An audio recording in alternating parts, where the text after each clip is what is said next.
The first thing Alira felt was cold, damp stone against her cheek. Her eyes fluttered open. But there was no light, only endless darkness pressing down on her.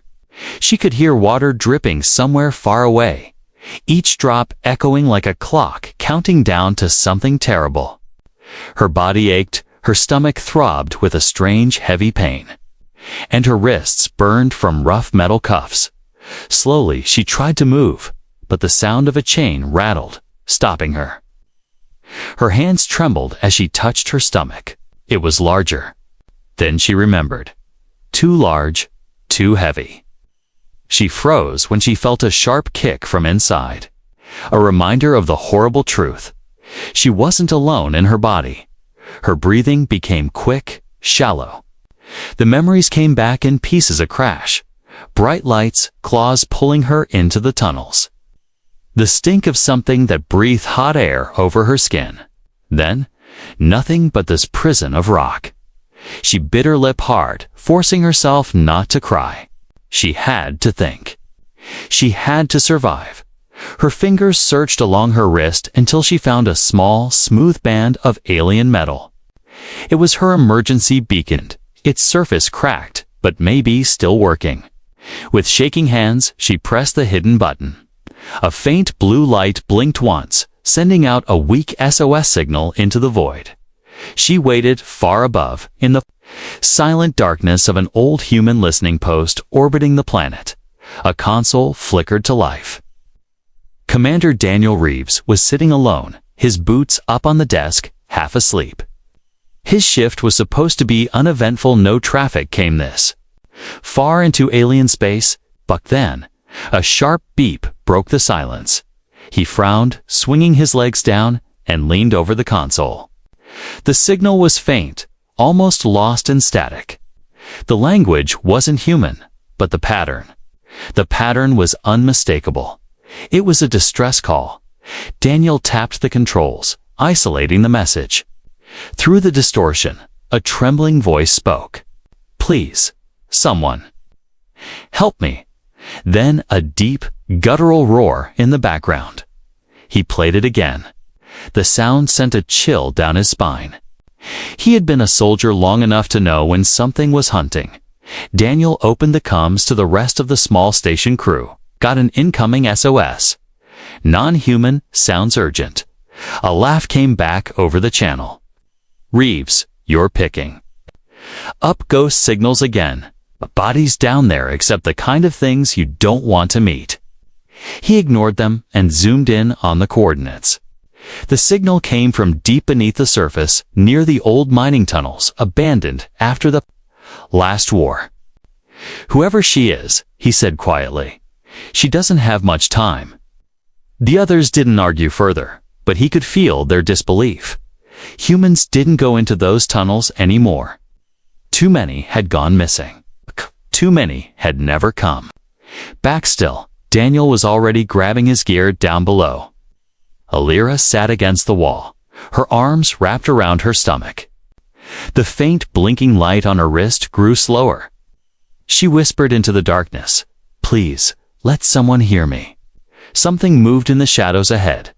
Heavy steps, a scraping sound, claws dragging against stone. Her heart began to pound. The monster was awake. She pulled the chain tight against her chest, pressing herself as far back into the wall as she could. The air grew hot, foul with the smell of rotten meat. She heard a low, rumbling growl, and her breath caught. The sound circled her prison slowly, like a predator testing the edge of its cage. Then dashed silence. For a moment, she thought it had gone. Then the ground shook under a sudden impact, and the sound of claws scraped closer, almost touching her. Zoe forced herself not to scream. Above, Daniel's shuttle sliced through the planet's thick clouds, heading for the dark mining site. The surface was empty, the old buildings crumbling, dust blowing across the barren ground. But the entrance too. The tunnels yawned like the mouth of something hungry.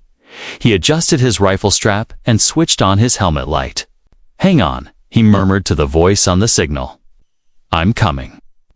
Deep underground, Alira felt the last blink of her beacon fade.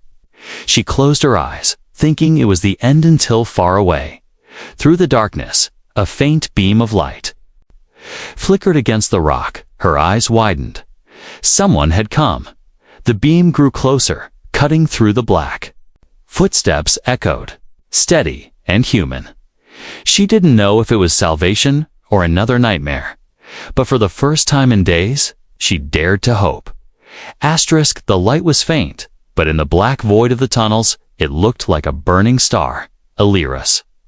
First instinct was to pull back, pressing herself into the cold wall. She had learned that in this place, anything moving toward her usually meant pain. Her hands moved instinctively over her stomach, feeling the sharp movement inside. It was alive too, alive. The footsteps drew closer, crunching softly on the grit-strewn floor. Then a voice, low and steady, echoed off the stone walls. "If you can hear me, I'm here to help." It said in a language her mind didn't fully understand, but the tone. It was not the voice of the monster. Still, her fear was stronger than her hope. She remained silent, her heart thundering in her chest. Daniel stepped into view, his helmet lights sweeping across the chamber. His eyes widened at the sight of Herthan, pale, covered in bruises, and chained to the wall. The glow from his helmet revealed her silver-blue skin, the strange markings running along her arms, and the terrified look in her eyes. He lowered his rifle slightly, but didn't take his eyes off the shadows around them. "You're the one who sent the SOS," he said quietly, almost to himself. She stared back, not moving. The translator on his wrist crackled, failing to catch the words. He tried again, tapping the device. "Help," he said simply, pointing at himself. Then at her, her gaze flickered, uncertain. Then she whispered something in her language, and the translator managed to catch fragments. "Danger. It will come back." Daniel's jaw tightened. That matched what he'd heard in the recording, those heavy, animalistic sounds. He moved to the chain at her wrist and examined the lock. It wasn't a key mechanism, was bone fused into a strange clasp. Alien design. He pulled out a compact cutting tool from his pack. Sparks flew as the metal resisted, but slowly, it began to give way. The sound of the chain clinking was almost too loud in the oppressive silence. "Almost there," he muttered. Alira flinched at every noise, her eyes darting toward the dark tunnel behind him. She could hear it, the slow, distant rumble of something huge moving far away. It was a sound she had learned to dread. Finally, the clasp broke with a sharp snap. Daniel caught her as she stumbled forward, her legs weak. She tried to stand on her own, but the muscles in her legs shook violently. He quickly shifted her arm over his shoulder to support her weight. "We're getting out," he said firmly, even though the translator struggled to keep up as they moved. His helmet light revealed the rough carvings along the tunnel walls, symbols and markings that looked ancient, maybe older than the mine itself. Between the cracks in the rock, faint pulses of light glowed like veins, breathing slowly. "This place," Daniel muttered, scanning the walls. "It's not just a mine." Alira's breathing grew uneven. "Not mine," she whispered, her voice trembling. "It's nest." He froze for a moment. That one word, nest, changed everything. This wasn't just an isolated predator. It was home ground for something intelligent and territorial. A sudden metallic clang echoed behind them, far down the tunnel. Daniel turned sharply, aiming his rifle. The sound repeated slower this time, deliberate. "We need to move." "Now," he said. They navigated the twisting tunnels, the air growing hotter and thicker. Every so often, Daniel would stop, scanning with his motion tracker, but the readings were distorted, as if the walls themselves were alive and shifting. Alira limped beside him, her breathing shallow. The movement in her stomach was getting stronger, sharper. as if the life inside could sense something closing in. At a fork in the tunnels, Daniel hesitated. One path sloped upward, toward what his map suggested was the old elevator shaft. The other descended into deeper blackness. "We take the higher route," he decided, guiding her forward. They had barely taken 3 steps when a deep, guttural growl rolled through the passage, vibrating the stone beneath their feet. Alira froze, her eyes wide. She knew that sound too well. "It's coming," she whispered. The beam of Daniel's helmet light cut through the darkness. And for just a moment, he caught the reflection of 2 massive eyes far down the tunnel, glowing, unblinking, fixed on them. "Move," he barked. Tightening his grip on her arm, they broke into a desperate run, their footsteps echoing wildly. The air filled with the sound of claws scraping stone, faster and faster. Closing the distance, they reached the elevator, shaft its rusted metal, cage standing like a skeleton in the gloom. Daniel slammed the control lever, but the machinery groaned, reluctant to move after decades of silence. The roar came again, this time so close the vibration shook dust from the ceiling. Lyra clung to him, her breath ragged. With a final screech of metal, the elevator jerked upward, the old motor whining in protest. Daniel kept his rifle trained on the tunnel entrance. Watching the shadows shift, something huge stepped into view.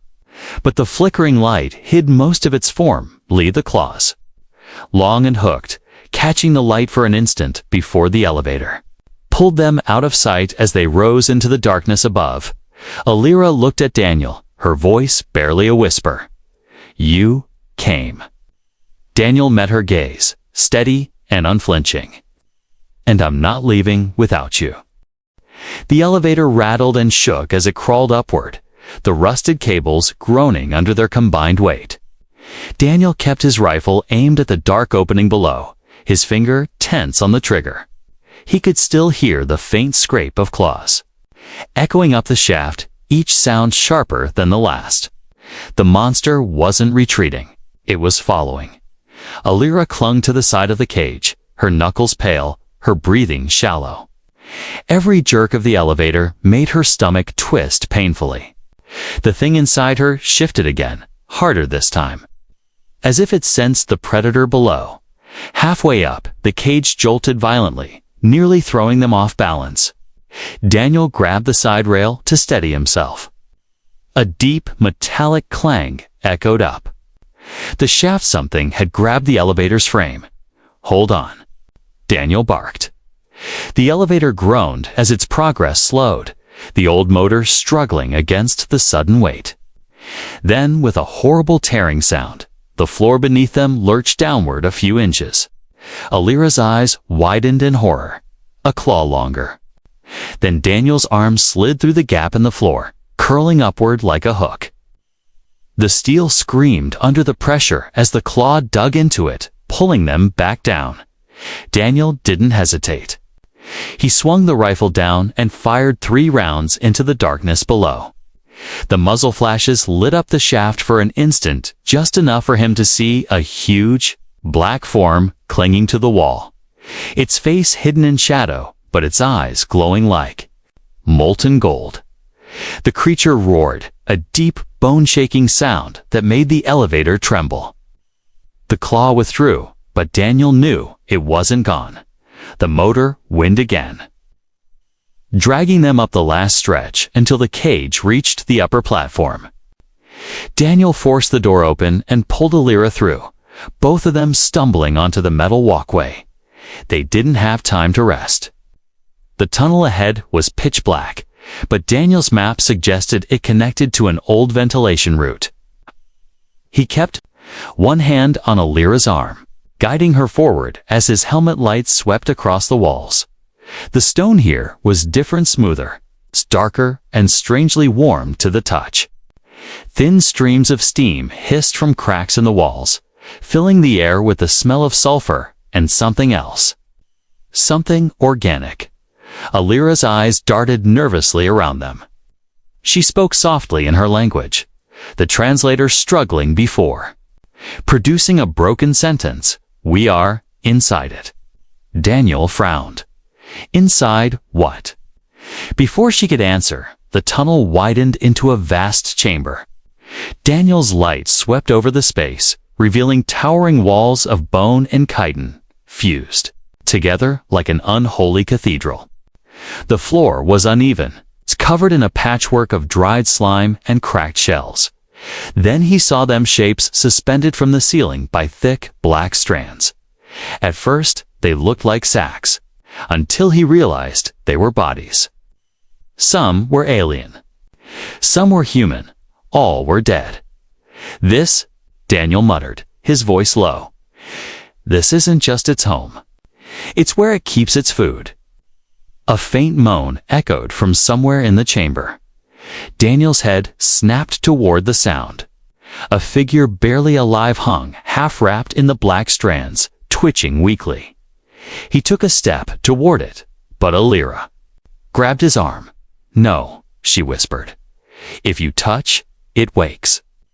As if on cue, the ground beneath them vibrated. Slow, deliberate steps echoed from the far side of the chamber. Daniel's lights swung toward the sound, and for the first time, he saw the monster fully. It was massive, easily 3 times his height, with a hunched, armored frame. Its skin was black and ridged, glistening in the dim light. A long, muscular tail swayed behind it, the tip ending in a curved, serrated blade. Its head was unlike anything Daniel had seen elongated, with a jaw that split open in 4 directions. Rows of needle-like teeth glistening with thick saliva. Its eyes locked on them. Unblinking. Daniel raised his rifle, but Alira gripped his wrist. You can't kill it, she whispered, her voice trembling. It's not alone. The meaning hit him like a punch. He scanned the walls again, and his stomach tightened. Dozens of glowing eyes were opening in the darkness. Surrounding them, the monsters stepped forward, the others shifting in the shadows, watching. It didn't rush. It didn't need to. They were trapped in its lair, in the heart of its nest. Daniel tightened his grip on his rifle and slowly guided Alira backward, looking for any path out. There, a narrow opening in the wall, half hidden behind a column of fused bone. Stay close, he murmured. They moved toward it, careful not to make sudden sounds, but the monster's head followed them, its jaws twitching. One of the creatures in the shadows hissed, a wet, rattling sound. Then the big one roared, the sound filling the entire chamber, shaking loose dust from the ceiling. The smaller ones began to move, skittering along the walls like giant insects. Daniel didn't wait. He shoved Alira toward the opening and fired a burst into the ceiling above the monsters. Rock and bone crashed down, buying them precious seconds. They slipped into the narrow tunnel, Daniel's light bouncing wildly off the wet walls. Behind them, the roars grew louder, and the sound of claws scraping stone filled the air. This tunnel, Daniel said between breaths. Better lead somewhere. Alira didn't answer. She was too busy holding her stomach, whispering something over and over in her language words Daniel didn't need a translator for. They were prayers. The tunnel was narrow, the wall slick with moisture, forcing Daniel to move sideways in some stretches. His helmet light cut a shaky path forward, its beam bouncing off wet stone behind them. The sound of pursuit was relentless claws grinding against rock, low growls that made the air vibrate. The monster wasn't rushing. It was following with the patience of a predator, certain of its kill. Alira stumbled, her legs unsteady, one hand clamped over her stomach. Daniel kept an arm around her, pulling her forward. Come on, just a bit more, he urged. She didn't understand the words, but she understood his tone. A faint draft brushed Daniel's cheek. Fresh air. Somewhere ahead, there was a pew. Way out, the tunnel bent sharply, then opened into a large shaft with an ancient mining elevator at its center. The elevator was nothing more than a rusted metal cage attached to a winch. But it led upward, put to the surface, maybe. Daniel rushed to the control panel, brushing away decades of dust. Come on, come on. He slammed the lever down. The motor screeched, then sputtered to life, the cables groaning. The cage jerked upward an inch, then stalled. Sparks burst from the old wiring, and the whole structure shuddered. Alira stood by the opening, glancing back toward the tunnel they had come from. She could hear the claws again closer now. Her voice trembled as she spoke in her language, the translator struggling. It comes. It comes. Daniel tore open the panel, bypassing fried circuits with a small power cell from his pack. The motor roared back to life, and the cage began to rise. The first roar came before they were even halfway up. It was so loud the metal walls seemed to vibrate. Daniel's head snapped toward the tunnel, mouthed just in time to see the monster lunge into the shaft, its claws hooking the walls as it climbed after them like an insect on a web. Hold on, Daniel shouted. The elevator shook violently as the creature's claws struck the base. One massive arm swung upward, slicing a long gash into the metal floor just inches from Daniel's boot. He aimed his rifle straight down and fired. Muzzle flashes lit the shaft, bullets sparking off armor like hide. The monster barely flinched. The cage groaned as the old cables strained under the weight of the thing climbing up beneath them. Alira pressed herself into a corner, her eyes wide with terror. Daniel spotted a hatch in the elevator's roof. Up through here, he grabbed Alira, pushing her toward the opening. She hesitated, looking up at the black void above them. But Daniel's urgency left no room for doubt as she pulled herself through. A claw burst through the elevator wall, sending shards of metal flying. Daniel ducked, then followed her onto the roof. The cable continued to haul them upward, but the monster wasn't slowing. It clung to the outside of the cage now, its head snapping toward them, rows of teeth glistening in the dim light. Daniel fired again, this time aiming for the eyes. One shot hit, and the monster roared, momentarily loosening its grip. The elevator jerked upward faster as the extra weight dropped away, but Daniel knew it wasn't giving up. The top of the shaft came into view. A heavy access hatch blocked their way out, covered in rust and sealed shut. Daniel slammed his shoulder into it. It didn't budge. Below, the monster began climbing again, its movements quicker now. Daniel's heart pounded. Alira reached for a piece of old metal pipe lying near the hatch. Together, they pried at the rusted seam, the screech of metal echoing through the shaft. The hatch gave an inch. Then two. A roar shook the shaft as the monster leaped, claws outstretched. Daniel shoved the hatch open just enough for Alira to slip through. She vanished into the blinding sunlight above. Daniel grabbed the edge, pulling himself up just as the monster's claw scraped across his boot. He kicked hard, feeling the grip loosen, and scrambled through the opening.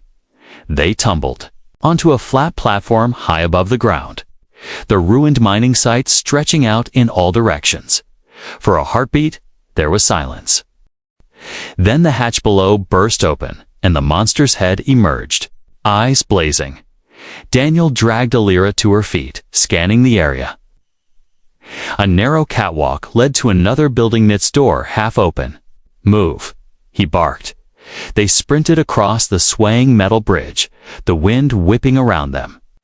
Behind, the monster pulled itself onto the platform, its heavy footsteps shaking the structure. Halfway across, the catwalk groaned, a section giving way under their weight. Daniel shoved Alira forward just as the gap widened. She landed hard on the other side, turning back in panic. Daniel jumped, barely catching the edge. Alira grabbed his wrist, straining with all her strength to pull him up. The monster's roar grew louder, closer. With one final heave, Daniel rolled onto the solid floor beside her.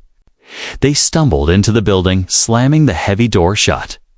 Outside, the sound of claws against metal scraped closer. Inside, Daniel met Alira's gaze. "We're not out yet," he said grimly, and from the shadows deeper in the building, something else moved. The air inside the building was heavy with dust and the bitter tank of rust. Daniel's helmet light swept across rows of broken machinery. Old conveyor belts and shattered crates scattered on the floor. The place looked abandoned for decades, yet there was something about the silence that felt watched. Alira stood close, her breathing ragged. Every thump of the monster's claws outside made her flinch. Daniel motioned for her to stay quiet as he moved deeper into the building. The floor creaked beneath his boots, echoing too loudly in the stillness. The pounding on the outer wall began a slow, testing rhythm as if the creature was searching for a weak spot. The sound was worse than the roars. It meant it wasn't just chasing. It was hunting. Daniel spotted a stairway at the far end of the hall. Half of it had collapsed, but the lower steps were still intact, leading down into darkness. A faded sign above it, written in alien script, had been marked with a jagged red slash. Alira's eyes locked on the sign. She shook her head sharply, whispering in her language. The translator stuttered before producing, "Not safe. Never go down." Daniel glanced at the walls, hearing the monster outside. The door hinges groaned, screws rattling. They had seconds. "If it's not safe," he said, "then maybe it's not safe for it either." He led her toward the stairwell. The air grew colder with each step, carrying a damp, mineral smell. Their footsteps echoed against the stone walls, mingling with distant, dripping water. At the bottom, they entered a vast, low-ceilinged chamber. Daniel's light revealed old mining tracks leading into a tunnel, the rails twisted and broken. Strange markings were carved into the stone here, spirals, jagged lines, and symbols that looked like they had been scratched in haste. Alira moved to one wall, running her hand over a deep gouge in the rock. "Old, before the monster." She murmured, "My people say there are worse things below." Before Daniel could respond, a deafening crash echoed from above. The monster had forced its way into the building. The sound of its claws scraping down the stairwell sent chills through his spine. They didn't have the luxury to debate. He grabbed Alira's hand, pulling her toward the tunnel. The darkness swallowed them as they moved away from the faint glow of the stairwell. Daniel switched his light to a low beam, hoping to avoid drawing attention if something else lived here. The walls here were different, veined with faint, pulsing light, like before, but dimmer, sickly, as if the life in them was dying. Every so often, a faint skittering echoed from somewhere unseen. Alira's grip tightened on his arm. "It follows," she whispered. Daniel glanced back. The distant glow of the stairwell was gone, replaced by the slow, deliberate thump of massive footsteps. The monster had chosen to follow them below. They hurried forward until the tunnel ended abruptly at a collapsed wall. Rubble blocked the way, but in the center was a narrow gap barely wide enough for them to squeeze through. Daniel knelt, testing the edges. "You first," he said. Alira hesitated. On the other side of the gap, the air felt differentialer, carrying a faint metallic scent. She shivered as she crawled through, her stomach making the movement difficult. Daniel followed, scraping his shoulders against jagged stone. Just as his boots cleared the gap, a claw the size of a sword shot through the opening, swiping wildly. He rolled away, pulling Alira deeper into the next chamber. Here, the space widened into a dome-like cavern. In the center stood a structure that didn't belong, underground, metallic, with smooth, curved panels. Dust and corrosion covered its surface, but faint light still glowed along its base. Alira's eyes widened. Ship, she breathed. Daniel approached, brushing away grime from one of the panels. It was old, older than either of their civilizations, but the markings on it were human. He froze. This is Terran. Before he could inspect further, the pounding began again, this time on the far wall. The monster was trying to find a way around the rubble. They didn't have much time. Daniel searched the side of the ship, looking for an entrance. His gloved hand brushed over a panel, and a faint hum filled the air. Lights flickered to life, one by one, casting a pale blue glow across the cavern. A seam split open in the ship's hull, revealing a narrow doorway. Inside, the air smelled stale but breathable. They stepped in cautiously. The interior was cramped, with strange angular consoles and chairs bolted to the floor. A layer of dust coated everything, but it was intact. Alira touched one of the glowing panels, and the ship responded, displaying a holographic map of the tunnels. Daniel leaned closer, spotting a line that led from their current position to the surface. There, he said. That's our way out. Before they could plan further, the sound of stone tearing apart echoed from behind them. The monster had found another entrance to the cavern. Daniel slammed his palm onto the panel. The ship groaned as hidden mechanisms awoke, a grinding noise, echoing through the floor. One of the side walls slid open, revealing a narrow maintenance shaft. Go, he ordered. Alira climbed into the shaft, moving as fast as her body allowed. Daniel followed close behind, the sound of the monster's claws hammering against the ship's hull, growing louder with every second. The shaft was tight, forcing them to crawl. The air smelled of dust and metal, and the sound of pursuit echoed behind them, just as they neared the end. Alira looked back and saw the monster's head forcing its way into the shaft, its glowing eyes locking onto hers. Daniel shoved her forward. Don't look back. Light spilled ahead, the faint glow of the surface tunnel. They were almost out. The maintenance shaft spat them out into a wide stone tunnel. The air damp and cold, but carrying a faint, distant taste of fresh wind. The surface was close. Daniel could feel it in his lungs. Alira collapsed to her knees, her hands clutching her stomach. Her breathing was sharp, uneven. Go, she gasped, shaking her head. Leave me. It's faster without Daniel. Crouched in front of her, gripping her shoulders. Not happening, he said firmly, even if she couldn't understand the words. His tone carried the meaning. It was not leaving her behind. The tunnel vibrated. The monster's roar tore through the darkness behind them, followed by the rapid thump of claws striking stone. It was coming fast, now no patience left. No games. Daniel's eyes darted to the left wall, where a rusted door stood half buried in rock. The faded hazard symbol above it made his gut tighten. It was an old mining fuel depot. If there was still power in the tanks. Alira, he said quickly, pointing toward the surface tunnel. You keep moving. I'll be right behind you. She shook her head violently. No, I stay. Another roar cut off any argument. They didn't have time for debate. Daniel grabbed her hand and hauled her toward the depot door, forcing it open.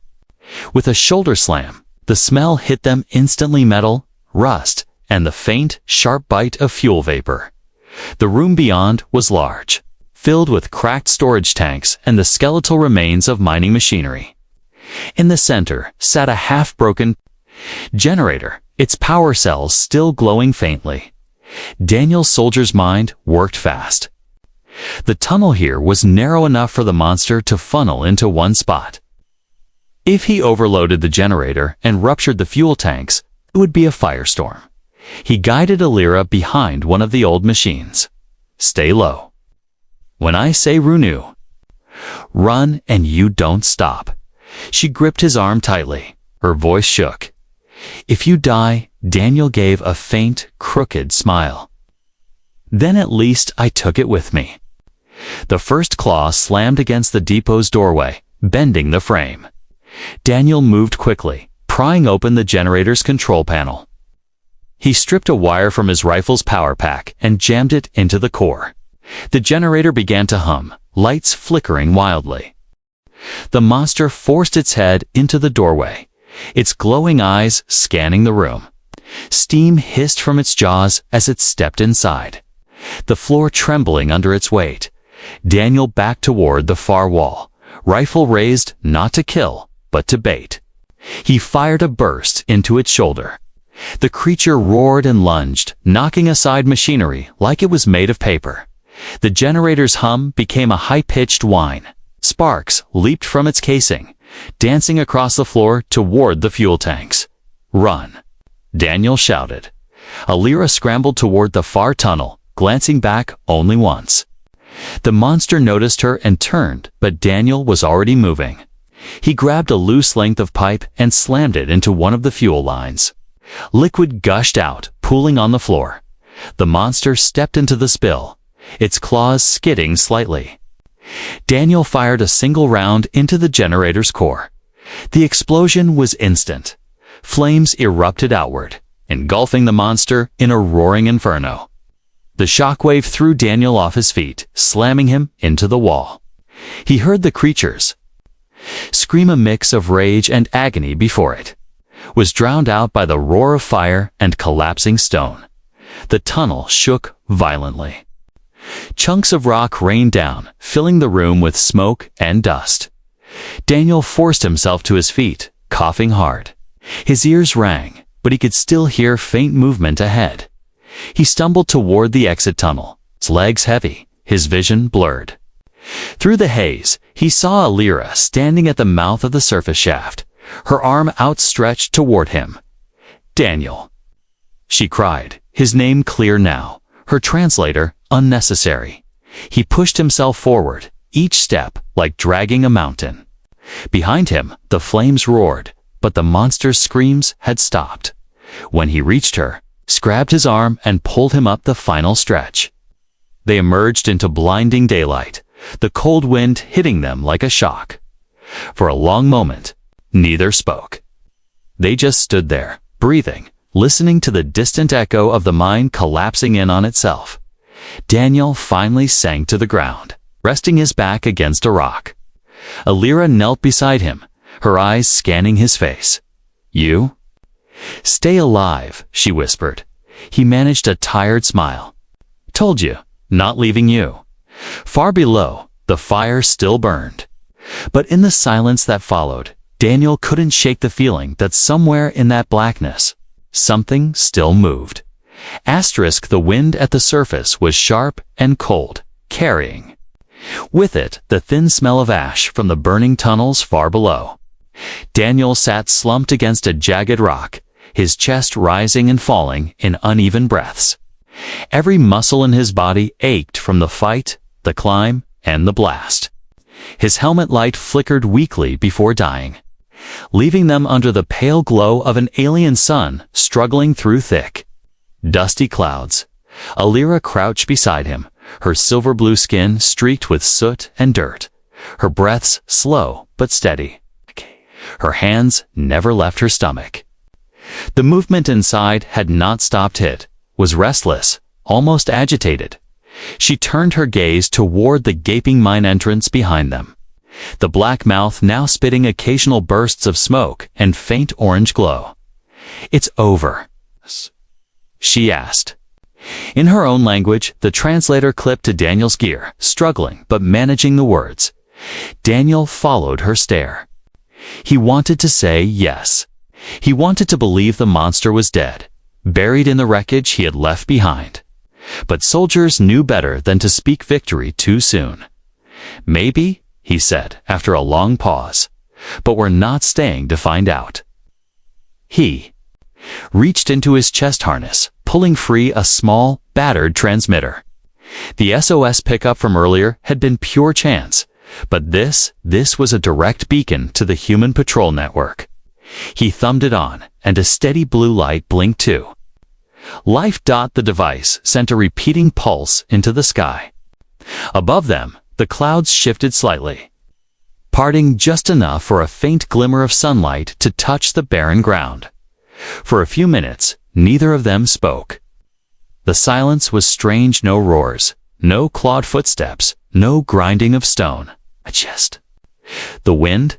Then, in the distance, a faint rumble began. Alira stiffened, looking toward the sound. Daniel was about to lift his rifle when the shape broke through the clouds overhead, sleek. Gunmetal gray dropship, its engines stirring dust and grit into a swirling storm around them. The craft descended in a slow, controlled hover. The insignia of the United Terran Expeditionary Corps visible on its side. The sight made Daniel exhale a breath he hadn't realized he was holding. When the landing ramp lowered, 2 armored medics rushed out, scanning the area for threats before hurrying toward them. One of them reached Daniel first, kneeling beside him. "Commander Reeves." "Sir, you look like hell," the medic said. Voice half joking, but eyes sharp with concern. Daniel allowed a faint smirk. "You should see the other guy." The other medic was already helping Alira to her feet, their scanner chirping rapidly as it passed over her abdomen. The human tech's brow furrowed in confusion at the readings. Daniel caught the look. "She's carrying something," he said plainly. "We're not exactly sure what." Alira's eyes darted between them. She didn't understand every word, but she knew they were talking about the life inside her. She held Daniel's gaze for a moment, searching his face for judgment, but finding none. The medics guided them both up the ramp. The dropship's engines roaring louder as it prepared to lift off. Inside, the cabin smelled faintly of antiseptic and metal. Daniel was lowered onto a stretcher, an oxygen mask pressed gently against his face. Alira refused the stretcher, insisting on sitting beside him instead. Her hand rested lightly on his arm, as if to make sure he didn't vanish as the dropship rose above the surface. The mine entrance grew smaller and smaller until it was just a dark scar in the alien landscape. For the first time since answering her SOS, Daniel let himself believe they might survive. One of the medics turned from the cockpit, speaking to Daniel. "We're taking you to the Resolute. You'll both get full medical clearance there." Daniel nodded faintly, then turned his head toward Alira. "You're safe now," he said quietly. She tilted her head, the translator catching the words. Her lips curved into the smallest, most fragile smile. "Safe, because you came." He looked at her for a long moment before answering. "Because that's what humans do."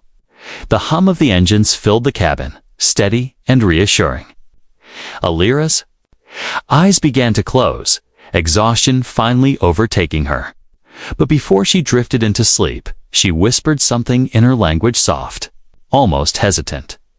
The translator crackled once before speaking the words aloud. "When it is born. Will you stay?" Daniel didn't answer immediately. His gaze shifted to the small window, where the alien world slowly fell away beneath them, and then back to her. "Yes," he said finally, "I'll stay." Her fingers relaxed against his arm. In the cockpit, the pilot's voice came over the comms. "Commander, we're picking up strange movement on surface scans. Multiple heat signatures. Big ones. That mine isn't empty." Daniel's eyes hardened, but his voice stayed calm. "Then we'll be ready next time." The dropship angled toward the stars, the smoke-filled sky fading into the deep black of space behind them. Far below, a faint, distant roar echoed up from the depths. It wasn't over, but for now, they were free.